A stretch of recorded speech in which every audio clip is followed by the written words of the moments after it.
Hi, I'm Robert Emmett Hernan. I'm head of Bluestack Productions, the publisher of Irish Environment, an online magazine covering environmental matters on the island of Ireland. And I'm very pleased today to be here in Belfast with Climate Northern Ireland and with Jane McCullough. Jane, very welcome. Thank you. I am the project officer at Climate Northern Ireland, and I coordinate the work that we do here. And I'm grateful to have the opportunity to tell you a little bit more about us. And first I have to ask, you're an architect trained, am, right? yes, And so yeah. what are you doing here? You're still in school for the Yes, architecture? I am.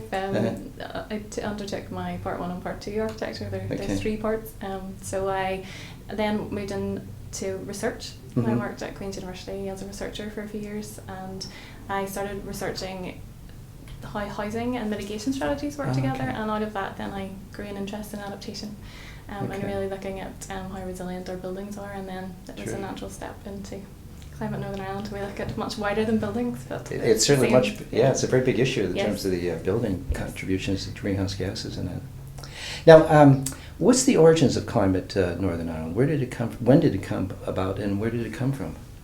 Climate Northern Ireland itself was formed in 2012, but there was a prior organisation, so SNIFR, which was the Scottish Northern Ireland Initiative, and it was really formed out of a document in which SNIFR, and it was funded by what is now the Northern Ireland Environment Agency, and also through the Department of the Environment here. They funded this report looking at where we really need to go in terms of preparing, and out of that they had a recommendation that an organisation such as Climate Northern Ireland would really need to exist to try and support Northern Ireland in the transition to resilience to climate change. And the funding originally was from the Department of the Environment for Climate Northern Ireland? Yes. Okay. And it still is core funded by the Department of the Environment. And it's on, you're telling me it's on a contract basis? Yes, it is. Okay.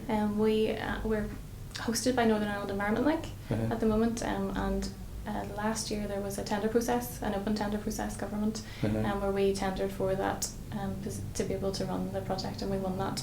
And this contract lasts for 2 years with the potential for 2 one-year extensions.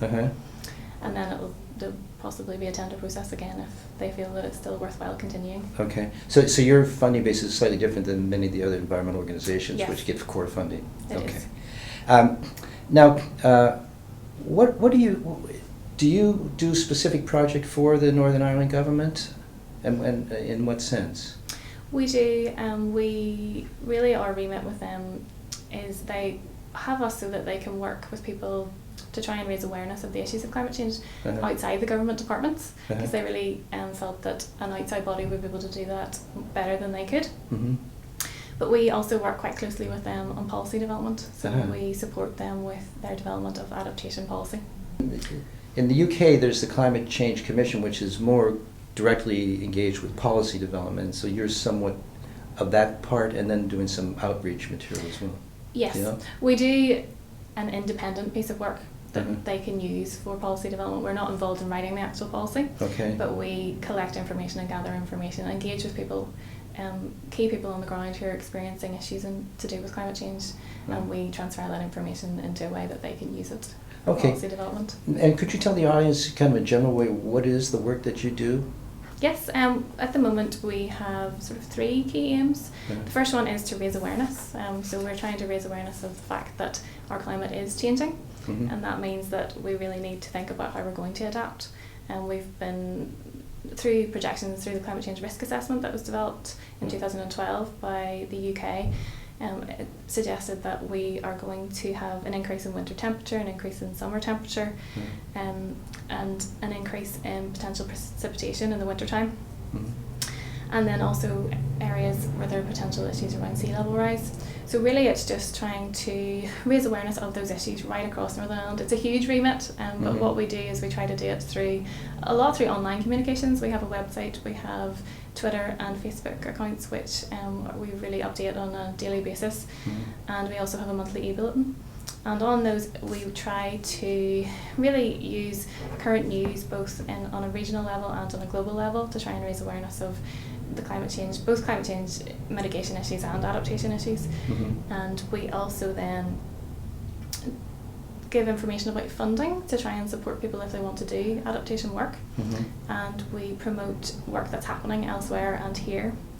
and we also then try and bring resources from elsewhere. So really one of the key issues is helping people understand how they can actually become more resilient, because if you take, for example, a business, they're very busy, and it's something that is potentially not within their everyday considerations. So really we need to try and provide them with information that can be used easily, so that they can say, oh well, I'm at risk of these things and this is what I need to do to become more resilient. And do you find yourself working with smaller businesses rather than larger organizations? Yeah, well, interestingly, we just we had a student placement recently from Queen's University Belfast, and they undertook a business survey for us. So it really, the first stage in any of our work is always to try and gather evidence of what people know about it, what the risks are that they're experiencing, and are they doing anything about it. So we had this survey which went out to both SMEs and larger companies, and we work with business in the community to do that.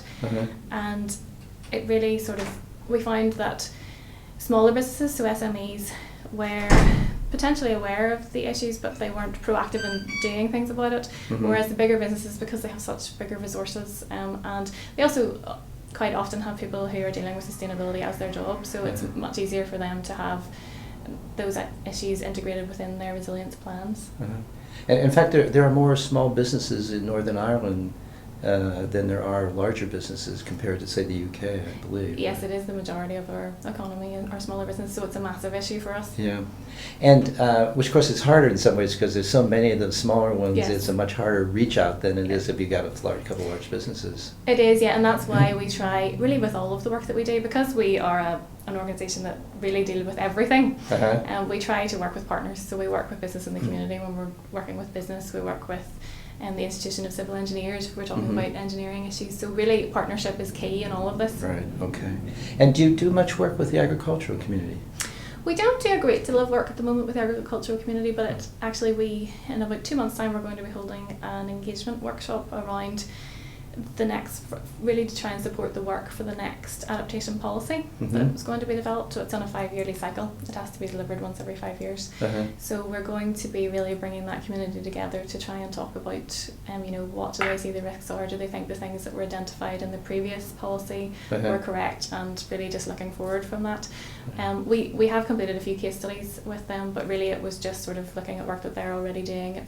We haven't done anything particularly engaging with them yet. And is the connection there with the agri-food sector, or with the actual farming community, say through the Farmers Union and so on? It would be very much, the Ulster Farmers Union sit on our steering group. Oh, they do? So okay. they do, yes. Okay. But it really, our experience with them so far would be with the academic agriculture, so with the universities and what research they're doing.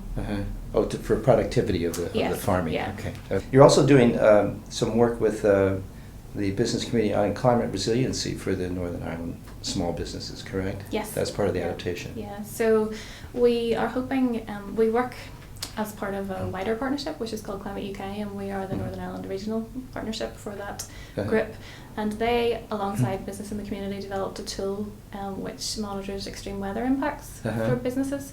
So really we're hoping to introduce that in collaboration with a local council, where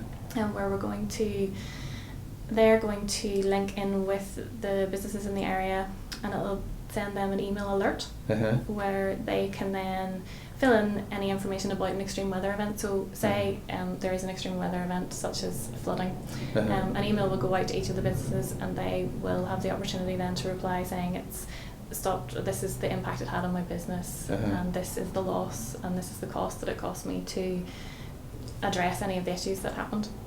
You're also working with the climate change risk assessment, which you were just kind of briefly mentioning it with regards to that. You did a risk assessment, did you not, for the first adaptation program for Northern Ireland? The UK Committee on Climate Change did a Northern Ireland risk assessment. Oh, they did it, okay. Yes, which was then provided to Northern Ireland, which was used as the basis for the Northern Ireland adaptation program, which we have, which was published in 2014. Right, and that comes up again for... Yes, so that's on a 5-yearly cycle for the adaptation program, and the climate change risk assessment fits in between that.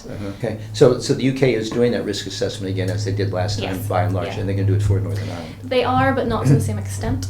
So a part of the work that we will be doing in the next year and a half is trying to gather as much evidence as we can in terms of what the impacts are in Northern Ireland. But again, it's really just trying to tap into the information that is there, because people don't necessarily think that their work is relevant to adaptation, because really it sort of just slides in under other topics, but really what we're trying to do is try and kind of pull and tease those bits out that can be used for policy development. And one of the second things that we are doing within this contract is to try and set up knowledge exchange sort of groups, networks that will really talk about the information that they have, what's happening to them, and how they're going to move forward.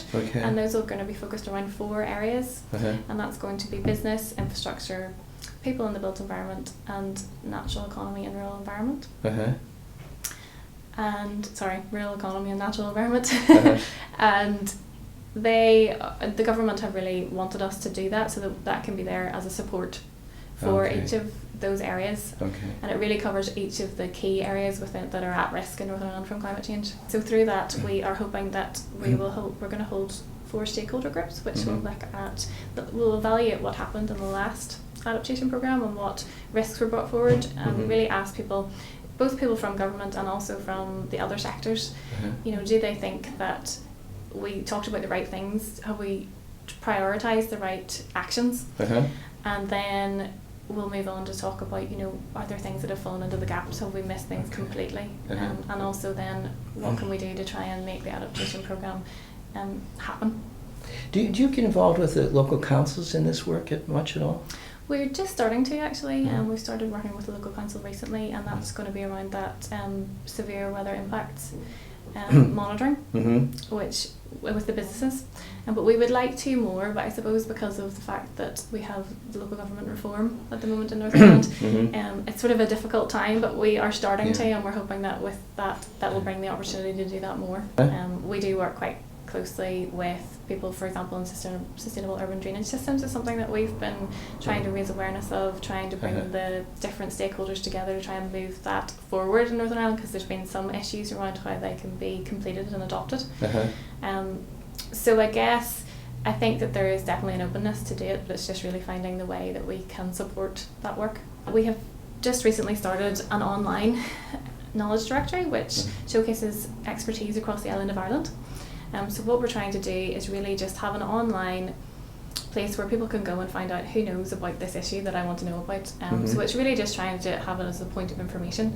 So we're always looking for more people to be on that. So if there is anyone watching who would like to be a part of that, please do get in touch and also have a look, because there's quite a few people on there. It covers all the different sectors, private and the voluntary sector and the academics and government as well. Jane, thanks for talking with us. Thank you.